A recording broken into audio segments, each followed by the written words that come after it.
얼마 전에 제 수강생분을 오랜만에 만났거든요. 근데 선 느낌이랑 색감이 무슨 전문 작가처럼 바뀌어 있는 거예요. 깜짝 놀라서 아니 대체 뭐 하셨길래 실력이 이렇게 확 늘으셨어요? 하고 물어봤잖아요. 이야기 들어보니까 딱 이거 하나만 바꾸셨더라고요. 저도 그걸 보고 다시 느꼈죠. 우리가 보통 알고 있는 그림 이론이랑 실제 실력이 터지는 순간이 살짝 상충될 때가 있거든요. 아니 진짜 이렇게만 그려도 그림 실력이 무섭게 자란다고 싶을 정도예요. 그래서 오늘은 그림 실력이 가장 효율적으로 폭발하는 진짜 연습 강도와 방법을 철저하게 분석해 드릴게요. 그림을 오래 그렸는데도 실력이 크게 안 느는 분들을 보면 공통점이 하나 있습니다. 정말 열심히 그리는데요. 하루에 한 장씩 그리고 주말에는 몇 시간씩 붙잡고 있고 스케치북도 여러 권 채웁니다. 그런데 막상 몇 달 뒤에 예전 그림과 비교해보면 생각보다 차이가 크지 않습니다. 왜 그럴까요? 저는 이걸 운동이랑 비슷하다고 생각합니다. 헬스장에 가서 매일 아주 가벼운 아령만 든다고 해볼게요. 1시간 동안 열심히 운동을 합니다. 땀도 나고 팔도 움직였습니다. 근데 몸은 잘 안 바뀌어요. 왜냐하면 몸이 이미 익숙한 강도이기 때문인데요. 그림도 똑같습니다. 이미 익숙한 것만 계속 그리면 손은 편해지지만 실력은 생각보다 크게 자라지 않습니다. 예를 들어 나무를 잘 그리는 사람이 매일 나무만 그립니다. 처음에는 조금씩 좋아지는데요. 선도 자연스러워지고 비례도 빨리 잡습니다. 그런데 어느 순간부터는 거의 생각하지 않고도 그릴 수 있게 됩니다. 그때부터는 연습이라기보다 반복에 가까워집니다. 반대로 그림 실력이 빠르게 성장하는 사람들은 조금 다른데요. 자기가 그릴 수 있는 것보다 살짝 어려운 걸 선택합니다. 완전히 못 그리는 걸 고르는 것도 아니고요. 너무 쉬운 것도 아닙니다. 딱 그 중간입니다. 이거 조금 어렵겠다 싶은데 그래도 한번 해볼 수 있을 만한 거? 딱 이 정도 강도입니다. 저는 이 상태가 그림 실력을 가장 빠르게 올리는 구간이라고 생각합니다. 이렇게 난이도를 아주 조금씩 올리는 건데요. 중요한 건 너무 어렵게 올리지 않는 것입니다. 초보자분들이 여기서 또 반대 실수를 많이 합니다. 갑자기 엄청 복잡한 그림을 고릅니다.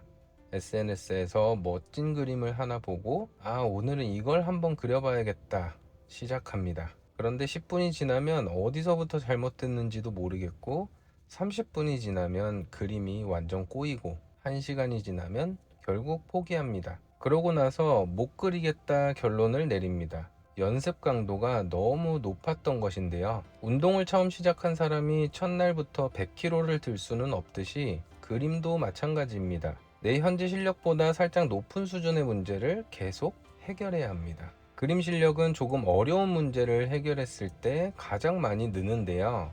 그리고 여기서 하나 더 중요한 것이 있습니다. 그림을 그릴 때 반드시 막히는 순간이 있어야 합니다. 이 말이 조금 이상하게 들릴 수도 있는데요. 그림이 술술 잘 그려지는 날은 좋은 날 아닌가요? 물론 기분은 좋습니다. 하지만 연습이라는 관점에서 오히려 반대일 수 있습니다. 아무런 고민 없이 술술 그려졌다면 이미 내가 알고 있는 방법만 사용했을 가능성이 높습니다. 반대로 중간에 막히는 부분이 있다면 바로 그 순간 뇌가 새로운 걸 배우고 있다는 건데요. 저는 이 순간을 굉장히 중요하게 생각합니다. 실력이 성장하는 순간은 그림이 잘 그려질 때가 아니라 잘 안 되는 이유를 찾아내는 순간이기 때문입니다. 그래서 저는 그림 실력을 올리고 싶다면 연습 시간을 늘리기 전에 연습의 난이도부터 조절하라고 말씀드립니다. 하루에 3시간씩 익숙한 것만 그리는 것보다 30분 동안 조금 어려운 문제 하나를 제대로 해결하는 게 훨씬 효과적일 수 있습니다. 그리고 이 원리를 알고 나면 그림 연습 방식도 완전히 달라지는데요. 오늘 몇 장 그렸는지 세는 게 아니라 오늘 새롭게 해결한 게 뭐였는지 생각하게 됩니다. 이 차이가 정말 큰데요. 그림 실력이 빠르게 느는 사람들은 종이에 장수가 많은 사람이 아니라 매 그림마다 하나씩 새로운 문제를 해결하는 사람입니다. 그러니까 오늘부터 연습할 때 이렇게 한번 해보세요. 내가 너무 익숙하게 그리는 것보다 딱 한 단계만 어려운 대상 하나를 고릅니다. 그리고 완성도를 목표로 하지 말고 오늘 해결할 문제 하나만 정합니다. 뭐가 됐든 상관없는데요. 한 장에서 하나만 제대로 배우면 됩니다. 그 한 가지가 쌓이기 시작하면 어느 순간 여러분도 갑자기 그림이 달라지는 경험을 만나게 되실 겁니다. 그리고 실제로 그림 실력이 무섭게 성장하는 분들은 대부분 그 순간을 계속 반복하고 있습니다. 제가 수강생 분들을 보면서 항상 느끼는 것이 있는데요. 실력이 가장 빨리 느는 분들은 그림을 가장 오래 그리는 분들이 아니었습니다. 오히려 가장 많이 수정하는 분들이었는데요. 어떤 분은 하루에 5시간을 그림만 그립니다. 그리고 또 어떤 분은 1시간 정도밖에 못 그립니다. 당연히 5시간 그리는 분이 더 빨리 늘 것 같았는데 결과는 꼭 그렇지만은 않았습니다. 차이는 시간보다 피드백을 얼마나 자주 받았는지였습니다. 우리는 그림을 그릴 때 이상하게 자기 그림에는 굉장히 관대해집니다. 내가 그렸으니까 너무 익숙한데요. 익숙하니까 또 틀린 것도 맞아 보입니다.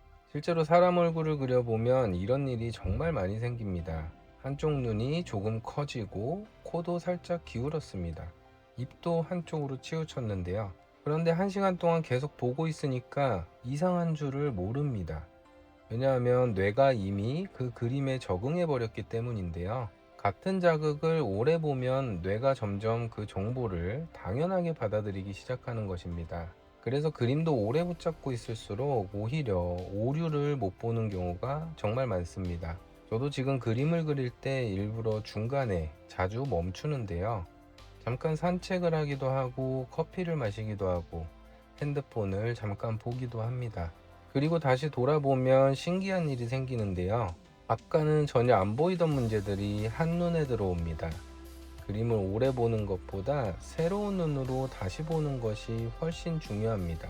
그 작은 습관 하나만으로도 그림이 훨씬 객관적으로 보이기 시작하는데요. 그리고 여기서 가장 강력한 피드백이 하나 더 있습니다. 바로 다른 사람의 눈입니다. 혼자 그림을 오래 그리다 보면 내가 무엇을 잘못하고 있는지 정말 알기가 어렵습니다. 그런데 다른 사람이 보면 5초 만에 발견하는 경우가 많은데요. 말 한마디가 몇 시간을 고민하는 것보다 더 큰 도움이 될 때가 있습니다. 재미있는 건 잘 그리는 사람들은 이런 피드백을 무서워하지 않는데요. 오히려 먼저 물어봅니다. 어디가 이상해 보이는지, 뭘 고치면 더 좋아질지 계속 질문합니다. 반대로 성장이 느린 사람들은 피드백을 피하려고 합니다. 괜히 자신감이 떨어질까봐 틀렸다는 말을 듣기 싫어서 계속 혼자 해결하려고 합니다. 하지만 그림은 혼자 오래 고민한다고 해결되는 문제가 아닐 때가 정말 많습니다. 그림 실력은 연습량보다 피드백의 횟수에 더 크게 영향을 받습니다. 한 달 동안 틀린 방법으로 100장을 그리는 것보다 10장을 그리고 10번 수정하는 사람이 훨씬 빨리 성장하는데요. 왜냐하면 사람은 틀린 것을 고칠 때 가장 많이 배우기 때문입니다. 그리고 가능하다면 내 눈으로 한번, 조금 쉬었다가 한번, 마지막으로 다른 사람의 눈으로 한번, 이 3번의 피드백을 거친 그림은 분명 처음과는 전혀 다른 완성도를 보여줄 것입니다. 결국 그림 실력을 폭발적으로 성장시키는 사람들은 특별한 재능을 가진 사람이 아닙니다. 자신의 그림을 가장 많이 의심하고 가장 많이 수정하는 사람들인데요. 바로 그 과정이 그림을 잘 그리는 사람과 오래 제자리인 사람을 가장 크게 갈라놓는 차이점입니다. 마지막으로 제가 정말 중요하게 생각하는 습관이 하나 있습니다. 바로 과정을 기록하는 것인데요. 많은 분들이 그림을 그리고 나면 완성작만 봅니다. 잘 나오면 기분이 좋고 마음에 안 들면 버리기도 합니다. 그런데 저는 오히려 완성된 그림보다 그림이 만들어지는 과정을 더 자주 봅니다. 왜냐하면 실력은 결과에서 만들어지는 것이 아니라 과정에서 만들어지기 때문인데요. 그리고 한 달 뒤 다시 보면 정말 놀라게 됩니다. 예전에는 몰랐던 실수가 보이고 예전에는 어려웠던 문제가 지금은 쉽게 해결되는 걸 발견하게 됩니다. 이런 경험이 쌓이면 그림이 더 이상 운에 맡기는 작업이 아니라 어떻게 하면 더 좋아지는지를 아는 작업이 됩니다. 사실 제가 오늘 처음 말씀드렸던 수강생도 특별한 연습을 한 것이 아니었습니다. 매번 조금 어려운 과제를 선택했고 피드백을 받고 수정하고 그 과정을 반복했습니다. 그러다 보니 어느 순간 선이 바뀌고 색감이 바뀌고 그림 전체의 분위기까지 달라졌던 것입니다. 실력이 폭발하는 사람은 하루 종일 그림만 그리는 사람이 아니고요. 매번 하나씩 배워나가는 사람입니다. 여러분도 오늘부터 연습 목표를 조금만 바꿔보세요. 몇 장 그릴까가 아니라 오늘은 무엇 하나를 새롭게 바꿀까? 이 질문 하나만으로도 그림을 대하는 태도가 완전히 달라질 것입니다. 그리고 그 작은 변화가 쌓이면 어느 날 여러분도 분명 이런 순간을 만나게 됩니다. 갑자기 그림이 왜 이렇게 달라졌지? 그 순간은 우연이 아닙니다. 매일 조금씩 올바른 방향으로 쌓아온 시간들이 만들어낸 결과입니다. 혹시 지금도 혼자 그림을 그리면서 무엇을 연습해야 할지 모르겠거나 같은 실수로 반복하고 계시다면 영상 아래 고정 댓글에 있는 영상도 꼭 확인해 보세요. 그림 실력이 가장 빠르게 성장하는 기초 드로잉 순서와 연습법을 정리한 추천 영상을 준비해 두었습니다. 오늘 영상이 도움이 되셨다면 좋아요와 구독으로 응원 부탁드립니다. 그럼 다음 영상에서도 여러분의 그림 생활을 더 쉽고 즐겁게 만들어 드릴 이야기로 찾아뵙겠습니다. 오늘도 여러분의 그림 생활을 진심으로 응원합니다. 좋은 하루 되세요. 감사합니다.